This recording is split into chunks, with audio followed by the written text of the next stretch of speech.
Alors, on va calculer la limite de ces deux fonctions composées. Alors, on a ici la racine carrée de 1 moins cos x sur x carré. Ici, la limite de x cos 1 sur x. Lorsque x tend vers 0 plus, c'est lorsque x tend vers 0. Alors, on commence par la première limite. Donc, on a 1 moins cos x sur x carré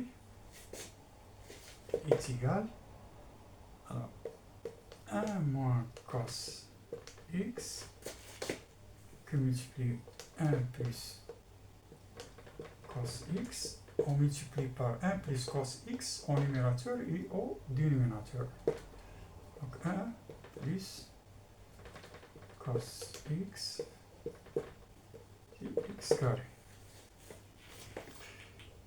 Alors ceci égale, alors on a là une identité remarquable, a moins b facteur de a plus b. Donc c'est a carré moins b carré. Donc a carré, donc 1 carré, c'est 1 au carré, c'est 1. Moins cos carré x sur, et on a là x carré, facteur de 1 plus cos x.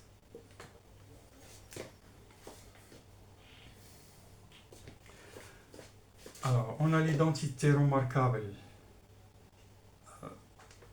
Sinus carré x plus cos carré x est égal à 1. Ceci est équivalent à sinus carré x égale à 1 moins cos carré x. Alors, on remplace ici 1 moins cos carré x par sinus carré x.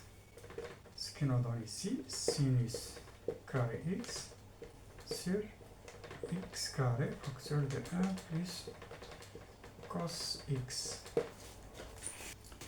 Alors, ceci égale, alors on a ici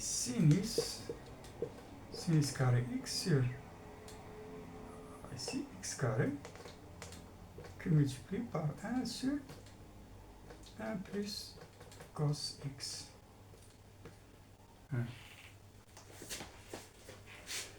Et ceci égale, alors sinus carré x sur x carré, c'est sinus x sur x, le tout au carré, multiplié par 1 sur 1 plus cos x.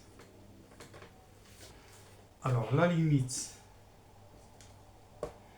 lorsque x tend vers 0, on a limite de sinus x sur x lorsque x tend vers 0 est égal à 1. C'est une limite fondamentale. Alors, cette limite est égale à 1. On a ici, lorsque x tend vers 0, cos 0 est égal à 1. Donc, on a ici 1 sur 2 égal à 1 multiplié par 1 sur 2 est égal à 1 demi. Donc, la limite de la fonction, c'est la racine carrée de 1 demi. Donc, la racine de 1 demi est égale à la racine de 2 sur 2. Donc, la limite ici est égale à la racine carrée de 2 sur 2. Alors, on passe à la deuxième limite. Limite de x cos 1 sur x lorsque x tend vers 0 plus.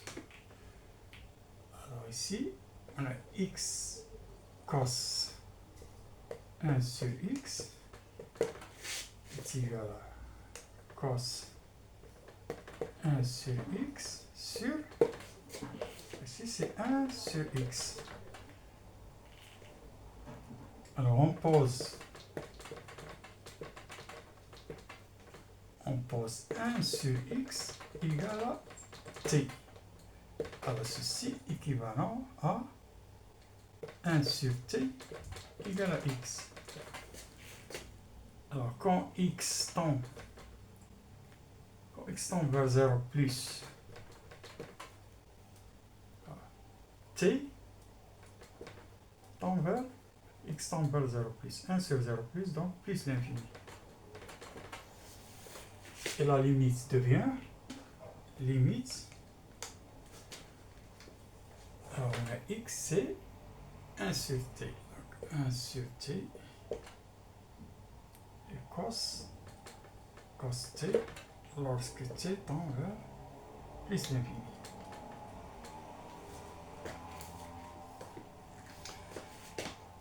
Alors on a cos t, il est compris entre moins 1 et 1.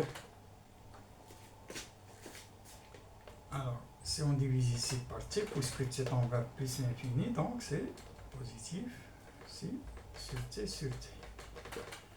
Donc la limite de moins 1 sur t lorsque t tend vers plus l'infini égale à 0. Et la limite de 1 sur t lorsque t tend vers plus l'infini égale à 0. Alors la fonction cos t sur t, elle est encadrée par deux fonctions qui ont la même limite. D'après le théorème des gendarmes, alors la limite de cos t sur t est égale à 0. Donc cette limite est égale à 0.